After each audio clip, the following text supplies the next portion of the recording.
Welcome to the Sacred Window podcast. I'm your host, Christine Devlin Eck. Here at the Center for Sacred Window Studies, we explore and expand on conscious postpartum care. We navigate the overlap of caring for others and caring for ourselves. We honor the transitions, not only in giving birth, but in being alive. Welcome to the conversation. And I will never be the same again.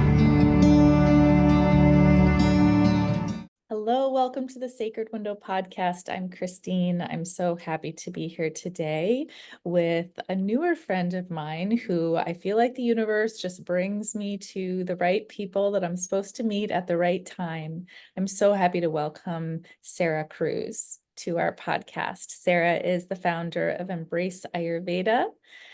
Today, the title of our episode is Ayurveda and Vibrant Health for Women in Birthing Families. Sarah is an Ayurvedic doctor. She assists clients in returning to their true nature through Ayurvedic consultations and Ayurvedic health coaching programs. She is based in Cannon Beach, Oregon. Sarah's a mom, and her background actually includes Ayurvedic postpartum care, which really drew me to her as well. That is what she focused her practice on for a long time before she became an Ayurvedic doctor. Sarah's passion lies around supporting women in receiving nourishment at every stage of life, and we're going to talk some about that today. Before nourishment happens, it is often appropriate to clear and detoxify the body, mind, and anything else in the way. And this is a big part of what Western medicine sort of misses. So I'm excited to get into this with Sarah. Some of the things Sarah does is offer a year-long mentoring program, and she invites women in who are already committed to their health. They want to make some changes. They want to find out how Ayurveda really can support them, but also it can be overwhelming to set out on that journey by ourselves. And so people like you, Sarah, are so valuable because we don't feel like we're alone in this potentially daunting journey of creating a rhythm of care for ourselves. And as caregivers, many of you listening to this podcast are caring for clients, you're caring for your families, you're caring for your communities, and we have to remember that in order to keep doing that in the way we want to, we have to be okay. We have to be thriving in ourselves and our bodies. And so for me, discovering Ayurveda was this treasure trove of answers and clues and directions on how to find that way of feeling vibrant. So Sarah, that was very long-winded, but I'm really happy to have you here. Thank you. Thank you so much, Christine. This is such a dear topic to my heart, supporting women in all stages of life. And like you said, women often give so much to everybody else, their families and communities. And yeah, it'll be fun to talk with you today about supporting women and caring for themselves in all stages of their lives. Thank you. I would love to start with you, Sarah. When did you decide to learn Ayurveda? What was that call for you? Well, it actually happened really early in my life, and I'm so thankful that it did. When I was in high school, I started having interest in natural forms of healing, herbalism and body work, and how plants and nutrition affect our bodies. And I was exploring different modalities. Then, when I graduated high school, I wasn't quite sure which path to take. So I took a year off after high school before my studies. And I moved to Seattle and I said, okay, universe, show me what's next, show me what's possible, and lead me in a direction. And during that year that I was in Seattle, I met an Ayurvedic doctor. He was giving an intro to Ayurveda lecture, and his name was Dr. George AC.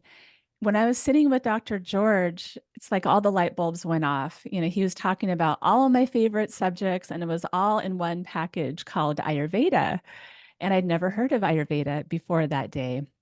And so I just loved how yoga, meditation, nutrition, herbalism, listening to our bodies, the unique approach that Ayurveda has, every bit of it just completely resonated. And I started going and sitting with him for private classes, and I asked him, I said, "This is clearly my path. Like, it's a complete yes. And what do I need to do to go further? Do I need to move to India and attend a 5.5 year degree program there? What to do now?" And he said, "No, no, don't go to India quite yet." He said, "Go study with Dr. Vasant Ladd in Albuquerque, New Mexico. He's already here in the US. Start with that and then see where your path takes you from there." So I did. I moved to Albuquerque sight unseen and spent time with Dr. Ladd and worked at the Ayurvedic Institute. And I'm so grateful for his teachings and his foundation. And then from there, it's just been this amazing journey. I have not gotten bored with Ayurveda. If anything, I'm even more interested and passionate because I feel like it truly is a lifelong journey. Oh my gosh, I love that that started so early for you. And I also love that you had that connection to the universe at such an early age that you just said, okay, universe, show me what I'm supposed to do. I feel like that level of awareness is so beautiful. And also Dr. Ladd, yes, yes to all of his teachings. I was also blessed to have him as a teacher at Kripalu. And so as you have, you're a woman, you've integrated so much of Ayurveda into your own life practice. Um, what was it that really brought you to wanting to work with women specifically in Ayurveda? Mhm. Yeah, really just seeing, like you were mentioning in the beginning of the conversation about how women give so much. And I was seeing my friends and people around me depleted and overwhelmed, and just realizing that it doesn't take much to come back to balance. And when we do, everything feels better. We feel our energy is better. We have more bandwidth for all that life brings. It impacts our businesses, our success. We have more passion for our passion projects, our hobbies, or our moving toward our dharma. And so I feel like Ayurveda supports women in coming back to their own unique balance and understanding their bodies, not only understanding, but having compassion for ourselves. Sometimes when hormone levels are fluctuating or moods are fluctuating, we can have self judgment or go into depression or have anxiety and really feel bad for ourselves. But Ayurveda can take some of that off. It's like, okay, I'm not crazy. My hormones are maybe out of balance, and there's a way through this. And so I just love that part, how it's like Ayurveda teaches us how to understand ourselves better, how to know ourselves, and how to have more compassion through all the stages of life. I love that so much because there's such expansion of being in our body and all of the different things that we're experiencing. There's so much more meaning that we can glean out of all of those things when we have awareness about why this might be happening. Or, you know, growing up, I really felt pretty disconnected from all of the things that my body was experiencing. I really had very little connection with how it all came together and what it all pointed to. And I can speak from my own experience in studying Ayurveda that that really created appreciation for all of the things my body was doing, and also made me feel really excited and empowered that when this was happening, I could do this, that, or the other in order to make a difference in what that was. And ultimately, I think it brings just an appreciation for life and ourselves, like you're saying. Yeah. And also this sense of empowerment, like knowing what to do for ourselves and not putting our care necessarily in the hands of many others, but being able to care for ourselves on a day-to-day basis just brings that like empowerment or ultimately that freedom, which I love that part so much too. How do you feel like, we're going to kind of move into sort of the spectrum of women's health kind of through the stages, but I do want to invite like your viewpoint on how Ayurveda can work in tandem with Western medicine and also other systems of medicine? How, obviously many clients who you'll see are working with both traditions or multiple traditions. How do you see them as working together? Yes. Well, Dr. Ladd would always say that Ayurveda is the medicine of the future, even though it is over 5,000 years old, so ancient, one of the original bodies of medicine on the planet. But truly, it's the medicine of our time as well and medicine of the future because it's not an exclusive system that needs to be practiced just by itself. It can be integrated with other modalities, with allopathic medicine, naturopathic medicine, oriental medicine, Native American herbal medicine, beyond. So Ayurveda integrates beautifully because of the core principles of Ayurveda. So the understanding of the five elements and the three doshas and the energetics of food and of herbs. And when you understand the principles of those, you can apply it to anything. You can apply it to Western herbs or foods we eat here. Once you understand your Ayurvedic constitution, it gives you a context to understand other modalities as well. So I feel like it truly does integrate so well. In fact, I have a number of colleagues who actively practice Ayurveda and Chinese medicine in their practices, and it goes together so beautifully. I have another colleague who is a Western trained nurse practitioner who focuses on Ayurveda. So she's doing all the things, diagnosing, prescribing, looking at systems from the allopathic perspective, but bringing in the Ayurvedic principles and remedies too. So I feel like Ayurveda is this living vidya, this living body of wisdom that's not just, it wasn't just created thousands of years ago and it's fixed and that's it, but it's alive. It's alive, it's growing. We can all contribute to this growing body of wisdom in time. I love that so much. That's so beautifully explained. And I think that to piggyback on that, what I really appreciate is that no matter where we're from in the world, no matter what our cultural background is, we can apply the principles of Ayurveda to the foods that were, eaten by our ancestors and our families. We can apply that to what is just right for our constitution. So it really feels like a universal body of wisdom. Yeah, it's so, so special. Well, Sarah, I would love to shift to, we talk about in Ayurveda the sacred windows, that's why we're called this, the Kaya Kalpas, the very, unique windows of time in life where our opportunity for healing and reset are enhanced. And, one of these is, well, gosh, I'm going to spring this on you because this isn't something we talked about at the beginning, but, one of these Kaya Kalpas in Ayurveda is when a girl first begins to bleed, when she first gets her period. We don't have time to go so in depth into each of these, but I just want to hear your perspective on how we can care for just like all of these beautiful transitions that we go through. What comes to your mind when you think of, I personally feel like a lack of support and a lack of awareness that happened at that time for me. It was a bit scary and embarrassing and not sacred when that happened to me.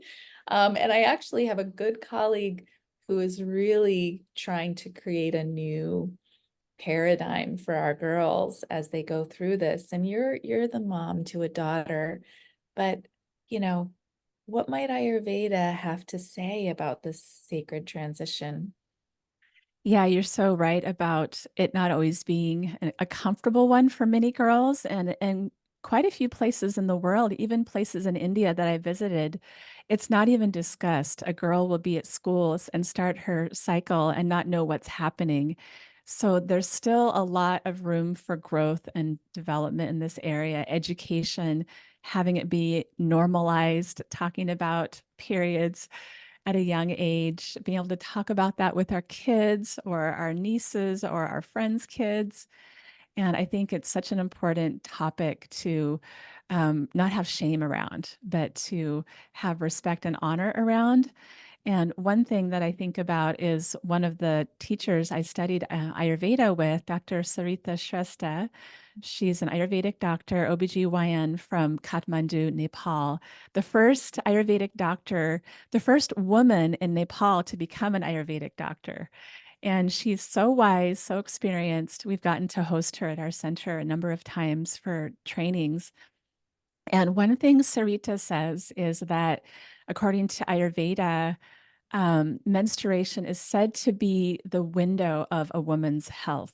So it really starts there. Her whole journey of reproductive health, even into menopause, is informed by her menstrual health and how she takes care of her body at that age. So, tending to a balanced lifestyle as a teen will lead to more balance and harmony as an adult, but also enhance chances of fertility and healthy pregnancy.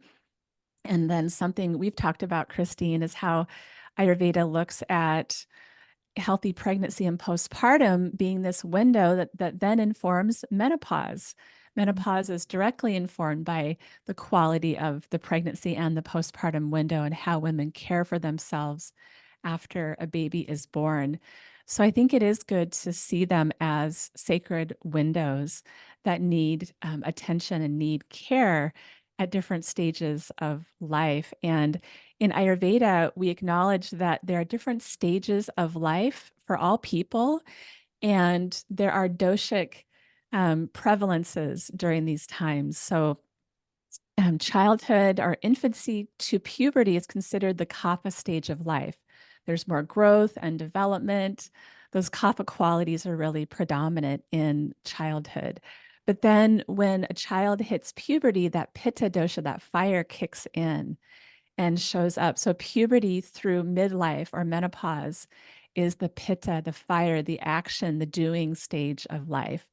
And so for girls coming into this window, it's important to consider that, like maybe these pitta attributes they hadn't really had much of before might be showing up there. They might be a little more feisty or get teen acne, or these kind of fiery qualities can come in. So that's a way that Ayurveda can give us compassion. Like, okay, this girl is now stepping into puberty. She has her period. She has more pitta. How can we soothe her pitta? How can we soothe her system at this stage? So that's a little perspective so far. I love that. And I love how you pointed out how these stages are all linked with each other, how, getting our period and the health that we have during that time and the ease of our experience will inform our journey into fertility and pregnancy and postpartum, which then is going to inform our experience of menopause. It's so, they're so linked with each other. So as we move forward. And I also love, yeah, really, I don't think I've ever really envisioned it as I was listening to you of, yeah, we're going from this kind of cool, building kind of, mucusy like childhood phase into this like fireball of, teenage years and getting our own ideas and like moving out in the world and separating from that kind of, cocoon of our parents. And it's really beautiful to kind of see the doshas at play. And then, of course, as we move through adulthood and parenthood and having babies, and then move into our later years when it then becomes the Vata time of life. But let's kind of look a little bit at fertility and conception and leading up to pregnancy. When you work with individuals during this phase of life, of course, we're looking at the individual and their own constitution, which is what is so beautiful about traditions of medicine such as Ayurveda, because there is not one plan that will work for every person. And so that's super key to understand as a listener, that Western medicine kind of has the plan that they then apply to many different types of people. Ayurveda is really looking at you specifically. So when you're working with people in this window of time, what does that often look like? And of course, it'll be different, but can you speak to it a little? Yeah. So during this window of time, if a couple is looking to conceive a baby, I just love this term that Dr. Sarita Shrestha uses, conscious conception. So, conscious conception can start even years before the pregnancy happens. It's this awareness that a woman is wanting to conceive a baby and how to create this healthy internal environment on all levels of her being. And not only within her body, but in her home, that there's harmony in the relationship, there's harmony in the home, and that she truly is ready and inviting this beautiful soul to come into the family. So, conscious conception is this kind of big concept that can include so much, but it includes preparing the body. So, that may involve regulating the menstrual cycle if a woman's cycle has been off or if she's been on birth control for years. This is something I've encountered in my practice a lot, where say a woman has gone through university and she's been really pursuing her career and just not ready to have a baby, and then say she gets to 35 or age 40 and she's ready to have a baby, but she's been on the pill for years, or she's been energetically signaling to her body, I don't want to get pregnant, I don't want to get pregnant, giving that messaging. And so it can take a little time to unwind that. Or if a woman is coming off of birth control, there may be some cleansing or panchakarma that's needed to purify from those things from the body. In some cases, some forms of birth control will stop the period for years at a time. And I'm actually working with the client right now where that's the case. And she's having so many female hormone symptoms and pain and discomfort because she stopped the period with the form of birth control she was on. And she really wants to have babies, but now her system is so in disharmony. So before we can really focus on her getting pregnant, we need to focus on restoring balance and just getting her back into a regular cycle, eating for her constitution, syncing up her rhythms with nature, meditation and breathing to prepare her body and to come back into balance. So as we're hearing, there's so many pieces to it, but I feel like the physical part is one, the emotional, energetic part is another.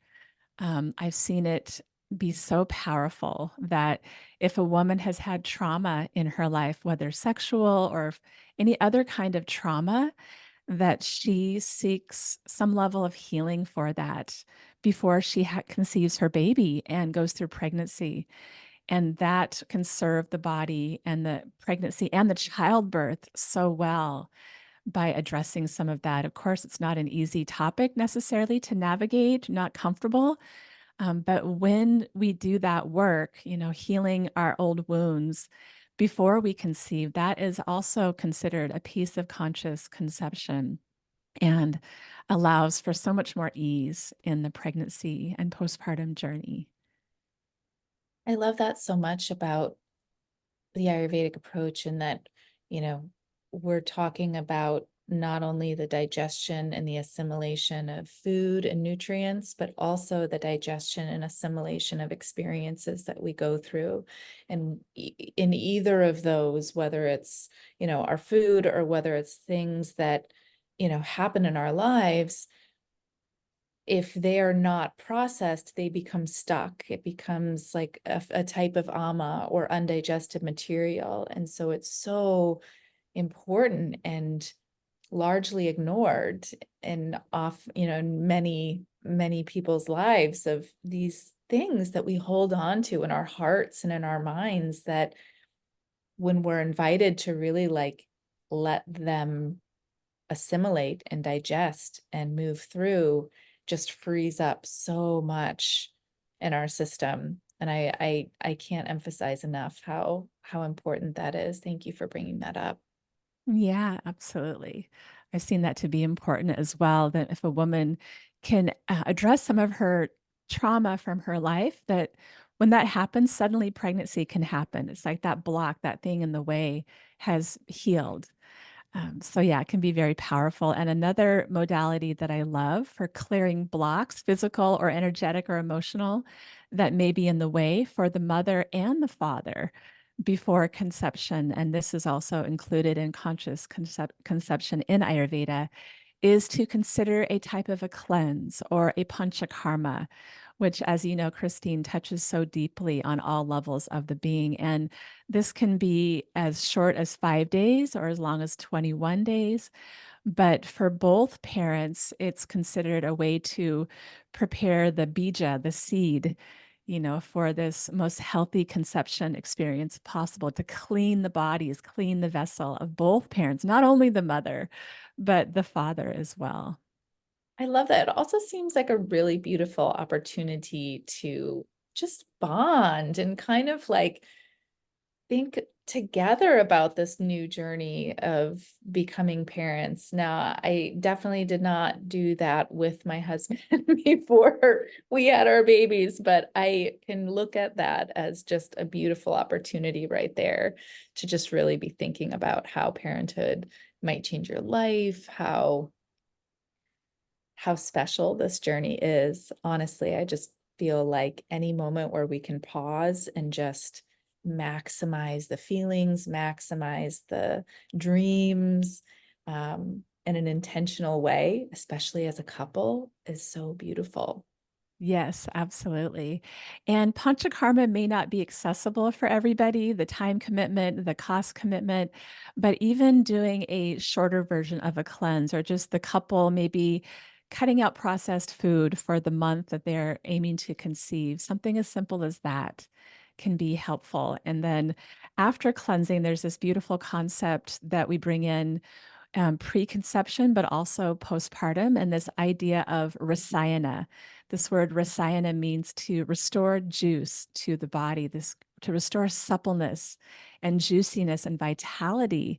So when a couple is aiming to conceive, they can also bring in the rasayana qualities. So this would include foods that are highly nutritional. So fresh fruits, veggies, khichdi, dates, almonds, ghee, these kinds of very nourishing foods.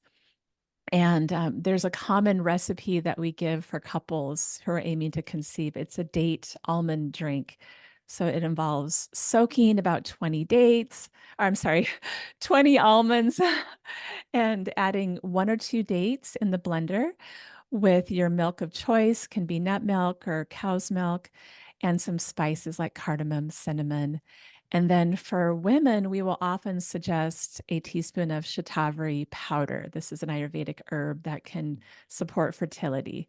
Of course, you want to check in with the practitioner whether that's appropriate for you. But in general, shatavari with an almond date shake is a rasayana tonic for women. And then for the man to boost semen production and his own vitality, we will make an almond date shake, but add a teaspoon of ashwagandha powder. So they can each have their special beverages to boost this juice, this rasa in the body. I love that. I love that. And I love how the almond date shake is also something we make in postpartum as well to help restore that juiciness. And I also just feel like in this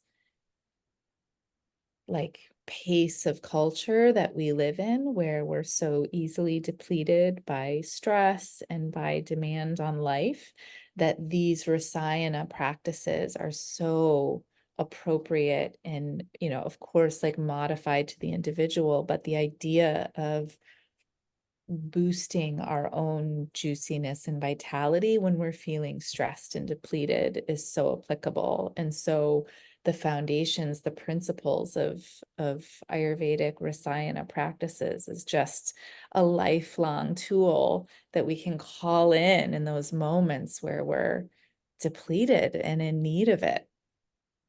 Yes. And, we've been talking a little bit about the doshas. So, this is something we give a lot of emphasis to when a couple is aiming to conceive. Part of this conscious conception is to pacify Vata dosha. So to calm the qualities of dry, light, cold, rough, mobile, on the go, to really kind of dial that down, to settle the nervous system, and bring in foods, practices, awarenesses to do that. Not so easy in our very busy Vata deranged society, but Ayurveda gives us tools to calm Vata. And I feel that if we just focus on calming Vata, then fertility is enhanced so much.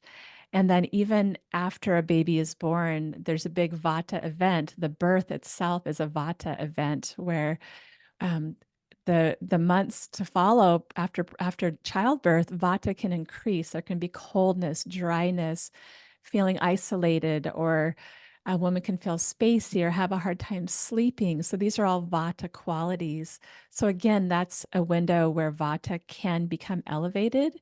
And so we bring in that awareness to calm Vata. So for anybody listening, if this word Vata is new to you and it's resonating, I encourage you to look more into that, because oftentimes if we can pacify Vata in our lives, the other doshas settle down as well and great balance can happen. It's so interesting too that, the other stages of transition, Vata is a consideration, but it's almost on like these like lower levels. But birth is like this dramatic Vata event in which those first weeks and months postpartum, people feel often pretty disoriented. They've not experienced that level of movement and change so fast in their body that kind of knocks you into like a quite weakened state, which will manifest in different ways for different people. But it's such a powerful movement of change in life, that postpartum is really, I think, where we see this almost like like I need Vata pacification stat in a way that Yes. we have not experienced before, where it's kind of, a more gradual, like low-lying need for rejuvenation. So I know you worked with people for a long time in the postpartum window. Talk a little bit about how that has informed your work now, and how you experienced that yourself as a mom. Mm. Yes, I just immediately took or found great love in the postpartum window in a woman's journey, because it's such a precious time for the family, for bonding. And in our busy world, it's very easily overlooked as something as sacred and important. And so many women will head right back to work 6 weeks later. Baby may go to daycare. No judgment, but there are other ways. And if we plan ahead a bit, we can, plan to have more support or maybe a little time off or extra care for the mama, baby, and family.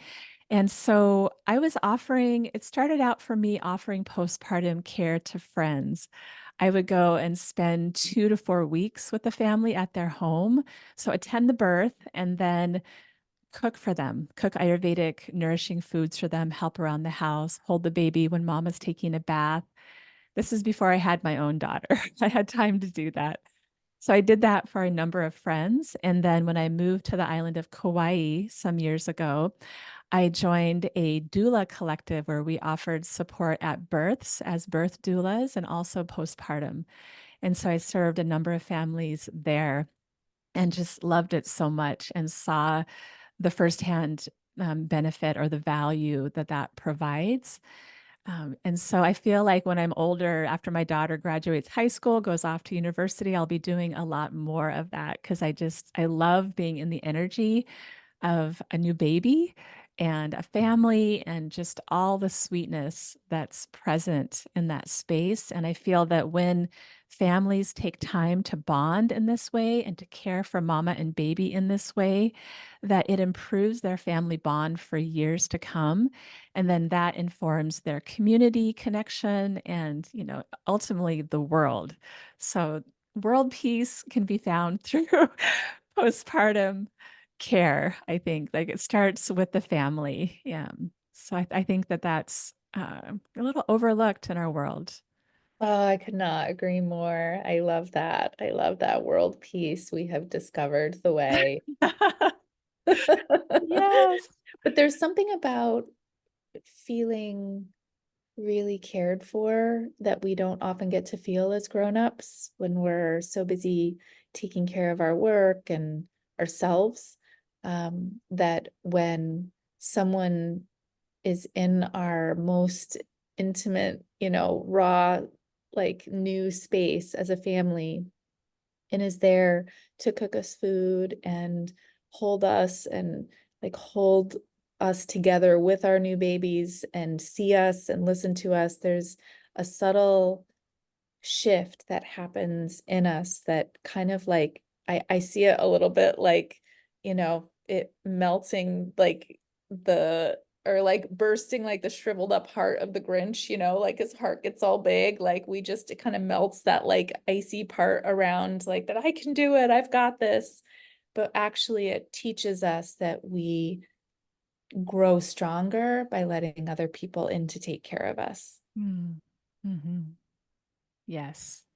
So true, and that it's to become vulnerable in that way, to receive care is so, so healing, and like you're saying, like, most of us as adults never get the opportunity to be cared for so deeply, and how that can melt away our guard and open our hearts to our baby and to our world even more. So there's so many subtle blessings from that experience, and I love how in your trainings, Christine, you give people an opportunity to go through the training and learn all the techniques and gather all the information to become postpartum care providers and doulas, but also to receive it themselves, to really feel what it feels like to have postpartum style massage day after day after day, to eat these postpartum rasayana kinds of foods and really feel that in their bodies so that when they're bringing that to their clients' homes, they know exactly what that is. They know the value of what they're providing.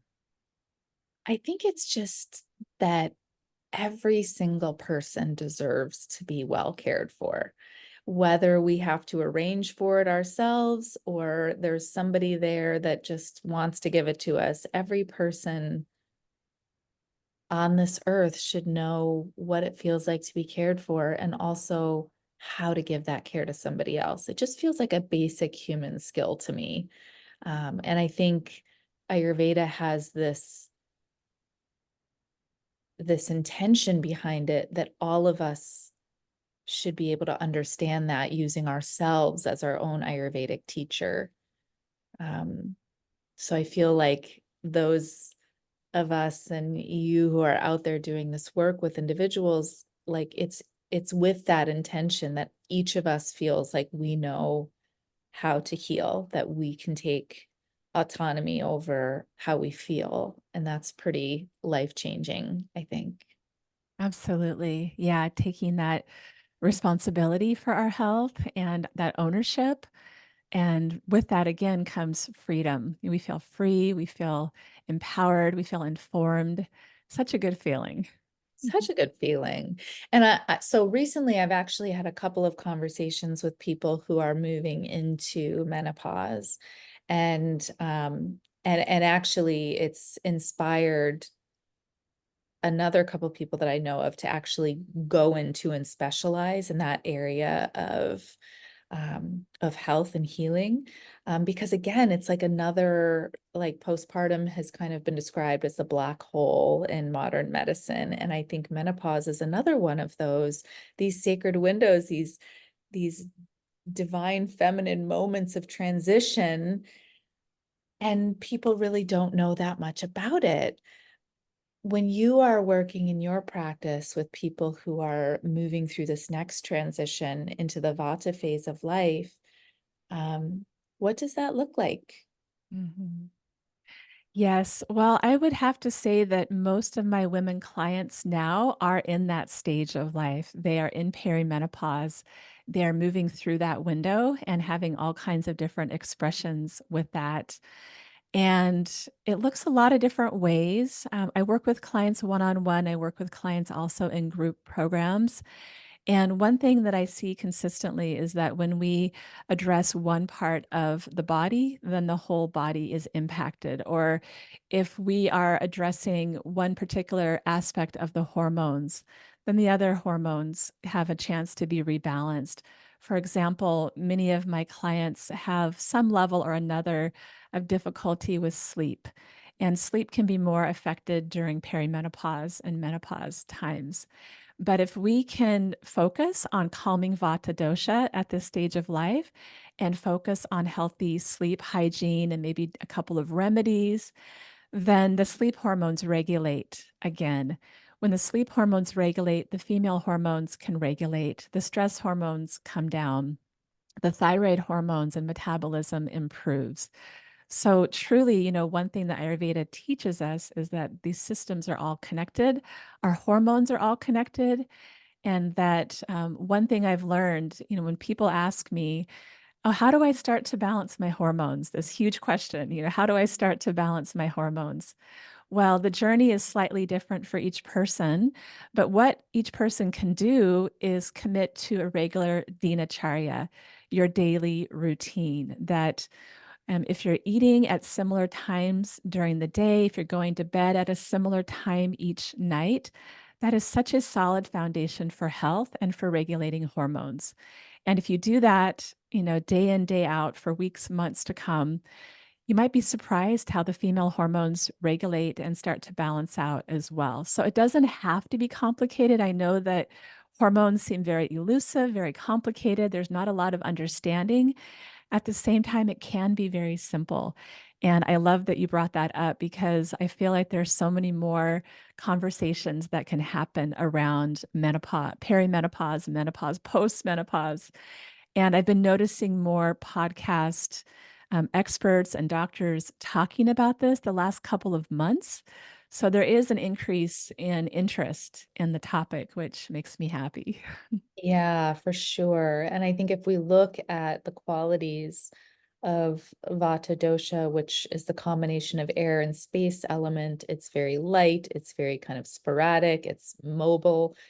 And when we look at the quality of regular routine, which is very solid and dependable, it's no wonder that starting any kind of Vata pacification with a solid, stable routine that we can count on will immediately set the stage for being able to then just have a treatment plan that works in all the ways we want it to work because it's solid. Yes. We can be taking the most beautiful herbal formula that our practitioner crafted for us, but if we're going to bed at different times every night, it's going to be difficult, Or I was part of a study with the University of Washington years ago around hot flashes and menopause. And one of the things we had the women do was to go to bed at the same time every night. And there's a few other things they did too, but that was one of the three things that were kind of non-negotiable. Go to bed by 10, not 12, not 1, not random times, but keep that consistent. And when we have that consistency in our practice, yeah, the hormones respond so quickly. Wow. It's so beautiful to me that it's often those super simple, basic things that seem too simple to even be under Mhm. consideration most of the time. But those are the things that create almost like the accessible nature for everything else that we do. Yes, true, Christine. And it's having me think about another thing we talked about when a woman's preparing for conception. Well, perimenopause time is another of those windows where if we haven't processed our past trauma, our thoughts, our feelings, our emotions, it's going to come out during menopause. So, this is something I've seen that if a woman has done some of her spiritual work or reconciling or finding peace and forgiveness with different aspects of her life or her emotions, the menopause journey is much smoother, or her ability to sleep through this time in life is much easier. So this thought just came rushing in as you were talking. I kind of veered off topic a little bit, but I feel like that's super important to resolve thoughts, feelings, emotions, experiences as we're in this window of time. It's so powerful. That's what's, just so beautiful to me about traditions of medicine that acknowledge the whole self, is if we have peace within our own hearts in whatever ways we're not experiencing that, finding the way to like really come to peace with everything in our being.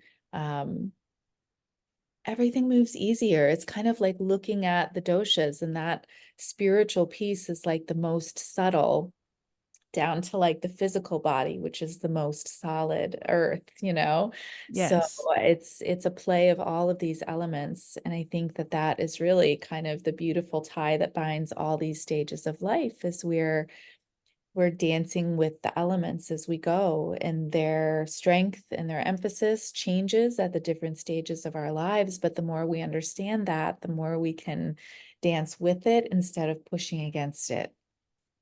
So true. So true. And this is what Ayurveda teaches us is this lifelong dance of the elements, the doshas, listening to our hearts.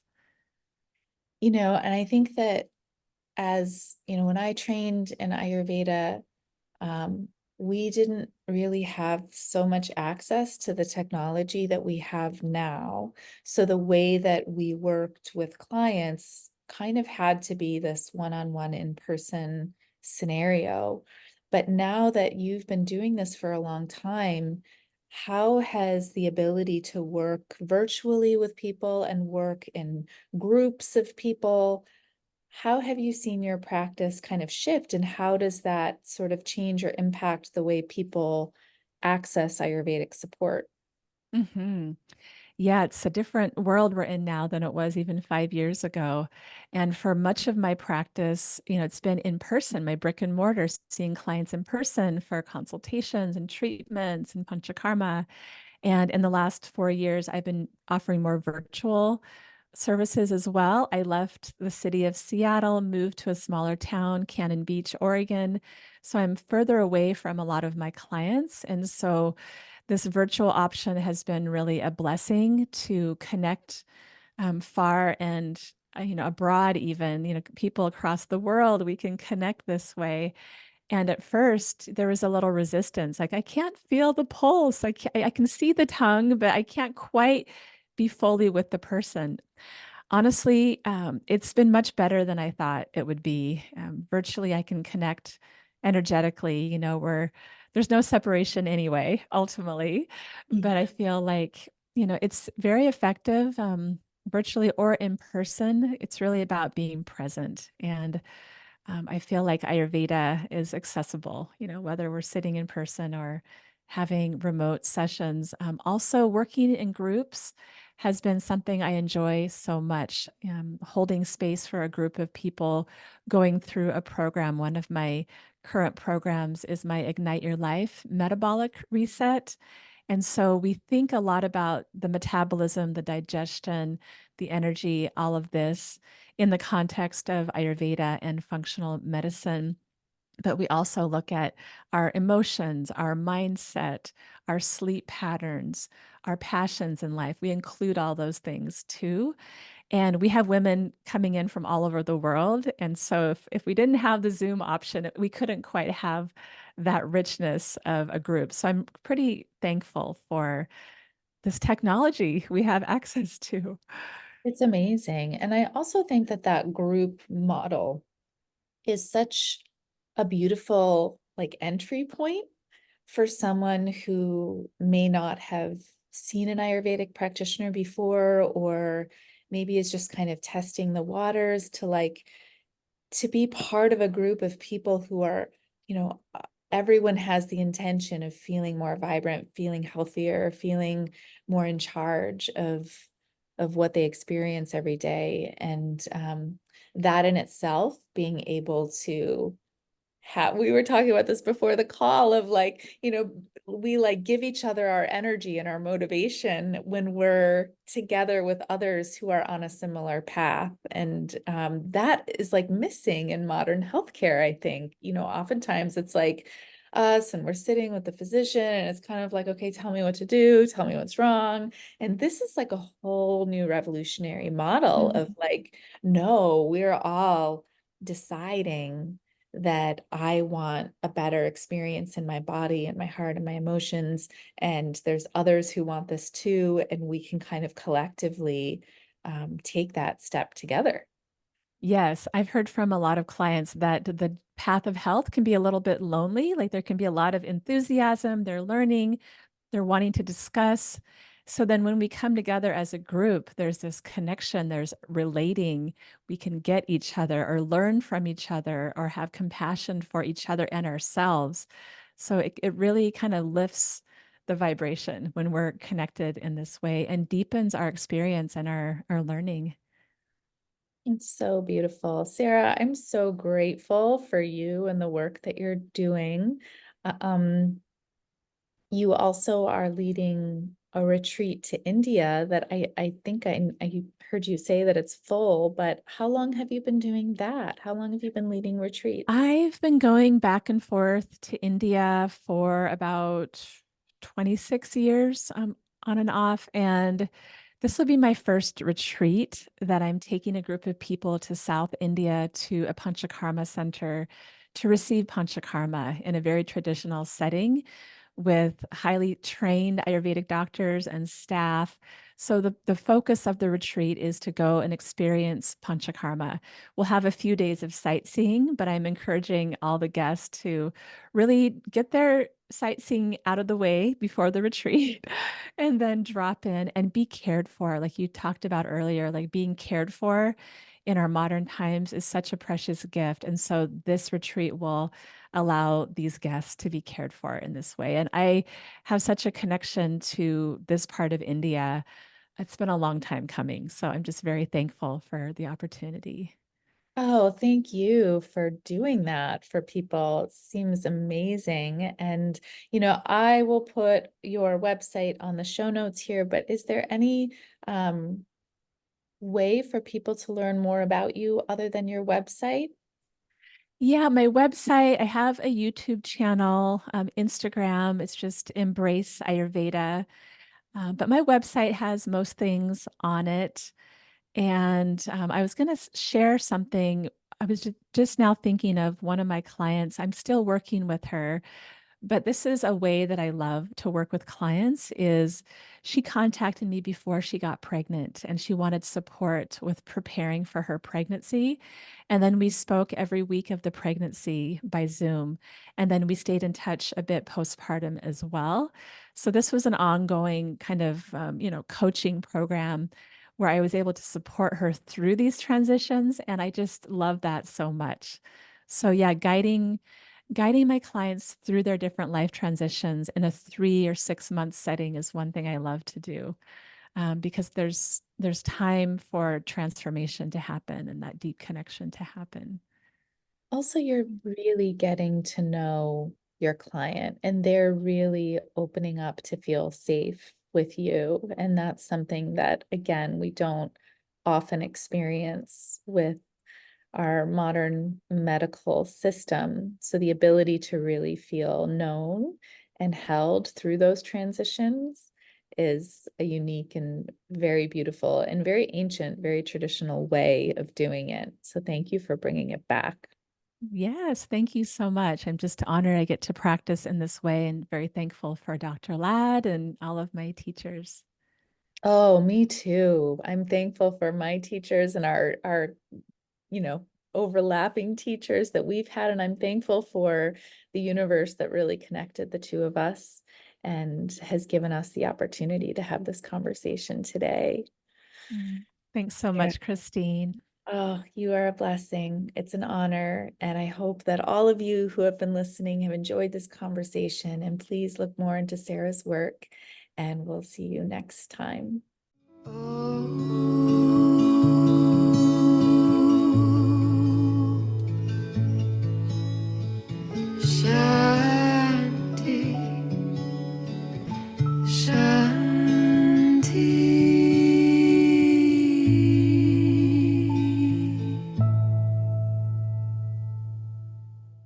Sacred Window podcast is brought to you by the Center for Sacred Window Studies.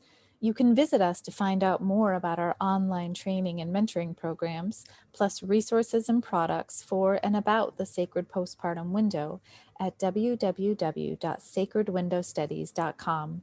And our music is written and performed by Sarah Emmett.